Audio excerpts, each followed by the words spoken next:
recording! Cool. Round about 5,700. Cool. Are you recording? It's been recording for like 2 minutes. Nice. Okay, so this is a real common application of half-lives to real-life problems, carbon dating. We say radiocarbon dating, and the reason we say radiocarbon dating is that carbon-14 is radioactive carbon, so that's the carbon we're interested in when we're doing carbon dating. What happens in the upper atmosphere is that cosmic rays bombard different nuclei in the upper atmosphere, and that releases neutrons.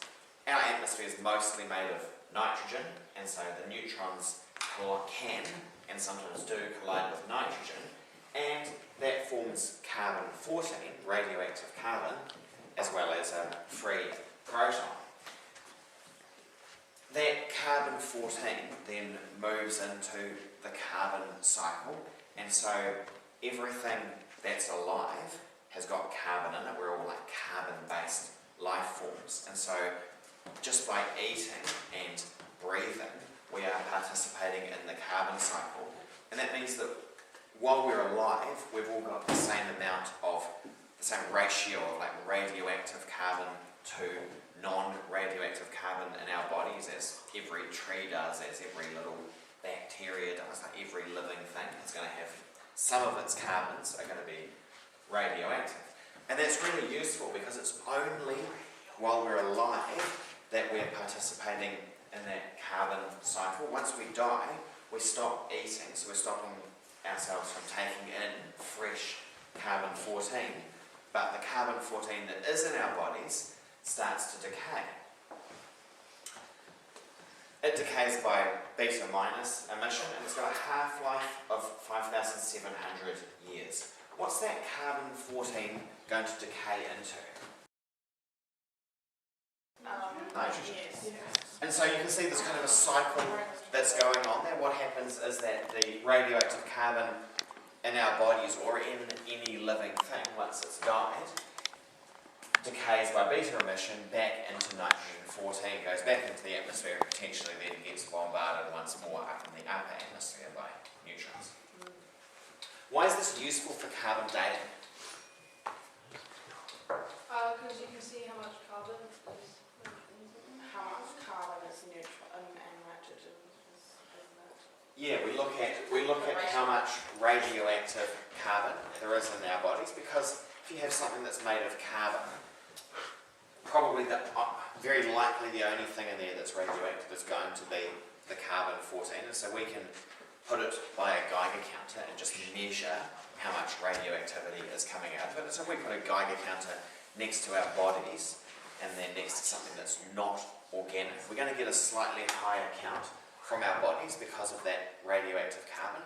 It's only a really small amount of extra radiation. We haven't got a lot of carbon-14s, and they're decaying with a half-life of 5,700 years. That means after 5,700 years, half of them are going to have dissipated, going to have decayed and back into nitrogen. What are the limits on when this is going to be an effective way of working out how old something is? But thinking more about this half-life thing, what are the limits on like the age of a specimen? After 5,700 years, it goes half and then half eventually until it's like... So what's the youngest specimen that this might work on? 5,700 years old. Is it going to work on anything that's younger than 5,700 years? No, because it won't be halved yet. Like, thinking about what our graph, like activity and time measured in half-lives, thinking about that, so like 1 half-life, 2 half-lives, 3 half-lives, 4 half-lives, 5 half-lives, 6 half-lives. If it starts initially at 100%, after 1 half-life, it's going to have half the activity, like half the number of beta particles per second. After another half-life, it's going to be half that. After another half-life, half that, half that, and half that, and half that. What's the, like, where is it that we're going to find the, like, the minimum time? Could we do like half a half-life? Surely we could. Probably we could. Could we do a quarter of a half-life? Yeah. Could we do an eighth of a half-life? Starting to get less meaningful, like, do you see how when we get down to that? And so, kind of like, roughly 500 to 1,000 years is going to be, we're going to be at like the shortest limit. It's not going to work if we're going shorter than that, because we're not going to be getting very much data, and so it would be really hard to distinguish between like a recently died thing and something that was 500 years old. There won't be much difference, and so our age starts to get bad there. Where's this going to work really, really well? What sort of ages? Between like 1 and 3. 500, 1,700. Oh yeah, when's it going to work badly again then? What's like our upper limit for when this works? After 4 half-lives maybe?